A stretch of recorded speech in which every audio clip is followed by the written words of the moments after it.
Hey there, it is parenting specialist Rachel Bailey, and I want to explain what is going on when you approach your child calmly and patiently and kindly, and you tell them something they don't want to hear, and they have this huge response. So maybe you told a young child that they couldn't go to the playground, or you told an older child that they couldn't go to their friend's house, and their response is just really big. It's very disproportionate to what you told them, and you're thinking, what the heck was that? Why did they respond that way?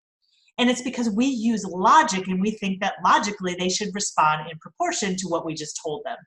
But here's the thing, as human beings, sure, we respond to what's going on around us or what someone tells us, but more than that, our response has more to do with what's going on inside of us than what's going on around us. So when we are in a good place, we respond to what's going on around us or what someone tells us in a fairly proportionate way. If we're in a good place, we can respond effectively. So if you're in a good place and your kids are being frustrating, yeah, you're going to get frustrated, but you're probably going to respond in a proportionate way. But as human beings, when we are not in a good place, when we are frustrated or overwhelmed or hungry, any of these things I call yuck, when we're in a bad place, we do not respond positively. We do not respond logically. And again, I want you to think about it from your perspective. So let's say you wake up and everything's fine, but then as the day goes on, you have all of these what I call withdrawals. So first your kids are fighting, then you realize your dog went to the bathroom on the floor, then you realize there's no coffee, and you realize you're running late for an appointment. And then your child comes up to you and says, hey mom or hey dad, did you get my purple shirt for me because it's purple shirt day? Now, if all of those things had gone wrong ahead of time, you were going to lose it. All they did was ask about purple shirt day, but because all those other withdrawals had happened, you responded disproportionately. And if you're in a good place and your child asks about purple shirt day and maybe you don't have the purple shirt, it's not that big of a deal. You say, oh, I'm sorry, I didn't wash your purple shirt. But if you're in a bad place, you're going to respond completely differently. And the same is true for children. When they are not in a good place, when they have all these withdrawals, they respond disproportionately to situations. And the truth is, we don't know what withdrawals they've had in their day. And their withdrawals could be something like their brother was mean to them, or they were playing a video game and they weren't playing very well, so they're really frustrated. Or you made some meal that they didn't like and they had to eat what you said, and so they're frustrated. Or maybe they just wanted to do something, they had something in their mind, the way it was going to go, and it didn't go that way. All of these withdrawals tend to add up, and then you say one thing and they freak out.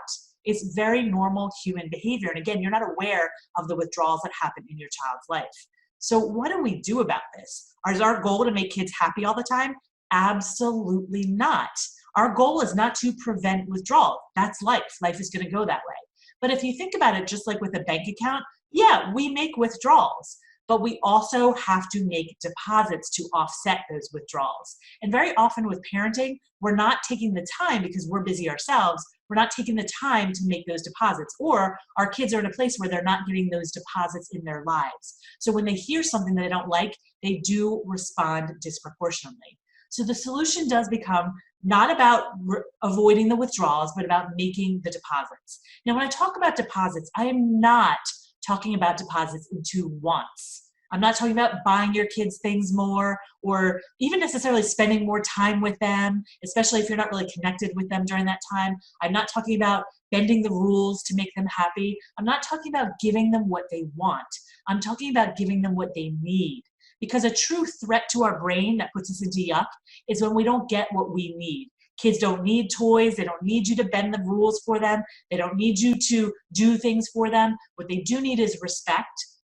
And what they do need is you to teach them tools to do difficult things and help them learn to rely on themselves. So these are what I mean by deposits. Now, I have an entire podcast episode about the difference between giving kids what they want and what they need. And if you want to check out the difference, you can tune into my podcast. It's called Your Parenting Long Game. You can check that out on iTunes or at your favorite app. You can also go to my website to listen to this episode. If you go to rachel-bailey.com/009, it is episode 9 where I talk about the difference between giving kids what they want and giving kids what they need. So ultimately, remember, giving them what they need, making those deposits means they're going to be in less of a place of yuck and you're going to get less of those huge reactions from them.